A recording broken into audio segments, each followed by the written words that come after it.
সব কিছু জানার পরও কিছু কিছু বিষয় কি ইচ্ছা করে এড়িয়ে যাচ্ছেন? বাস্তবতা না মেনে শুধুমাত্র আশা করে এগিয়ে যাচ্ছেন। তো আশাবাদী হওয়াটা ভালো, কিন্তু বাস্তবতাকে এড়িয়ে যাওয়াটা ঠিক নয়। বিয়ের সিদ্ধান্তে অনুভূতির পাশাপাশি বাস্তব বিষয়গুলো কিন্তু গুরুত্ব দিতে পারে। তো কারণ আজকে যে বিষয়টি উপেক্ষা করছেন সেটি হয়তো ভবিষ্যতে বড় সমস্যার কারণ হতে পারে।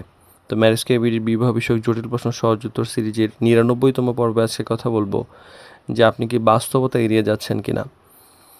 তো যেটা জানার প্রয়োজন সেটা জানুন। বিয়ের আগে কোন বিষয়গুলো পরিষ্কারভাবে জানা উচিত এবং কী পরিকল্পনা করা উচিত সেটা বোঝা উচিত। চরিত্র, পরিবার, দায়িত্ববোধ এবং ভবিষ্যৎ পরিকল্পনা সম্পর্কে না জেনে যদি সিদ্ধান্ত নেন তাহলে জটিলতা তৈরি হতে পারে। আর রেড ফ্ল্যাগকে কিন্তু ছোট করে দেখবেন না। যদি কোনো বিষয়ে বারবার আপনাকে চিন্তায় ফেলে সেটাকে অবশ্যই গুরুত্ব দিন। শুধু বিয়ের পরে ঠিক হয়ে যাবে এরকম ভেবে সিদ্ধান্ত নেওয়াটা বুদ্ধিমানের কাজ নয়। আর অনুভূতি ও বাস্তবতার মধ্যে ভারসাম্য রাখুন।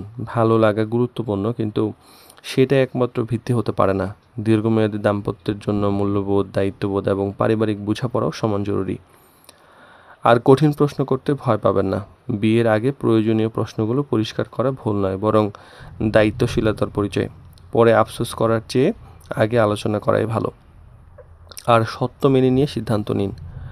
বাস্তবতা সবসময় আপনার ইচ্ছামতো নাও হইতে পারে, কিন্তু সত্য জেনে নেওয়ার পরে সঠিক সিদ্ধান্ত নেওয়াই একজন সফল দাম্পত্যের ভিত্তি। তো দোয়া করুন, প্রয়োজনে যাচাই করুন এবং আল্লাহর উপর ভরসা রাখুন। আর বাস্তবতাকে এড়িয়ে গেলে আসলে সমস্যা বরং ছোট হয় না, বরং ভবিষ্যতে কিন্তু এটা বড় হয়ে ফিরে আসতে পারে। তাই বিয়ের আগে প্রয়োজনীয় বিষয়গুলো জানুন, বুঝুন, নিজের সম্পর্কে জানুন, বুঝুন, যাচাই করুন, তারপর সচেতন সিদ্ধান্ত নিন। সফল বিয়ে শুধু যে ভালোবাসার উপর নির্ভর করে এরকম নয়, বরং সত্যকে গ্রহণ করার সাহস, বাস্তবতাকে সম্মান করার পরও দাঁড়িয়ে থাকে।